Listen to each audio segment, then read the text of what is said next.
We are once again looking at text structures, and we are going to concentrate on order and sequence. If you take a look at the picture here, it gives you an idea of what order or sequence means. It's essentially placing the events into an order or a sequence based on a criteria. Now the thing is, there are many different criteria, and we're going to outline the many different types of order or sequence text structures that there are. So this section is going to be a little bit longer than the others. One of the first things is chronology. Now chronology is the order events occur in time, and they do not deviate from the timeline. You can't shift it, you can't change it, it is simply the order in time. If you take a look at the graphic, it is a historical timeline. That's an idea of chronology. There are signal words that are typical to chronology, and they often are prepositions, like in ancient times, at the start of the battle, on October 10th. Or they could be time words, the first settlers, later efforts, then, before, after, during, by the time, while, afterward, meanwhile. There are many, many different time words, and many of them will qualify as signals for chronological order. There are also many different types of graphic organizers that would help with this. Take a look at Google and see all the different graphic organizers that might help. Now these graphic organizers are going to help with any of the ones in order. So you might need to think about what's your purpose and see which graphic organizer fits. Now we've just learned about chronological order, and now let's look at sequence.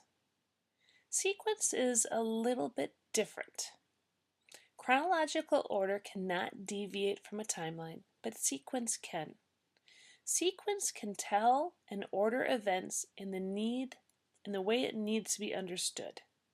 That means it can draw on foreshadowing and flashbacks and any other technique to clarify order. It's going to have the exact same signal words as chronological, but you just have to think, have I gone out of time order in order to explain something or to understand something? In which case, if you've gone out of time order, you are no longer in chronology, but you are in sequence. It's a very small difference. This is process order. This one is looking at procedures and steps, or essentially the way an action should be accomplished.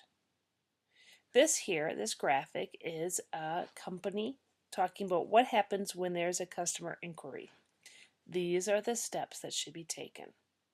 Many businesses have this. Almost all organizations have processes defined, because if there's a process that's defined, then people know what to do.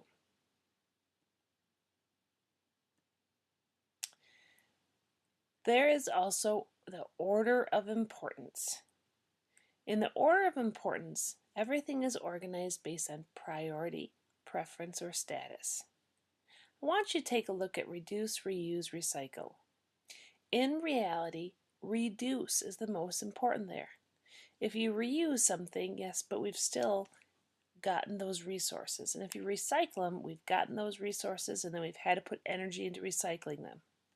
But reduce is the most important. So, if you are going to write or read and it has order of importance, the first thing is the most important. It's ranked higher, elevated, or emphasized. There are signal words that go along with this. The most essential, the most important, more revealing, of primary interest, first, next, last, and primarily, secondarily.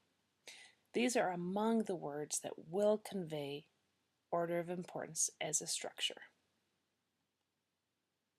Now there's also spatial order. Spatial order organizes simply based on physical location, position, or order in space. if you take a look at this graphic, spatial order could start on the top floor, go to the stairwell, and go to the bottom floor. Or spatial order could start at a wall, go across the room to the next wall. There are many different ways that spatial order could be organized, but they should flow one to the next in a recognizable, predictable pattern.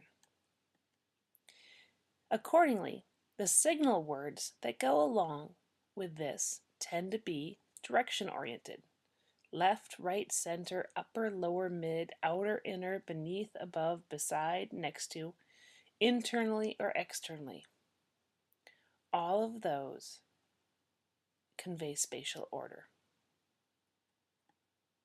Now, the thing is, you have to know your purpose. What are you trying to describe? What are you trying to convey?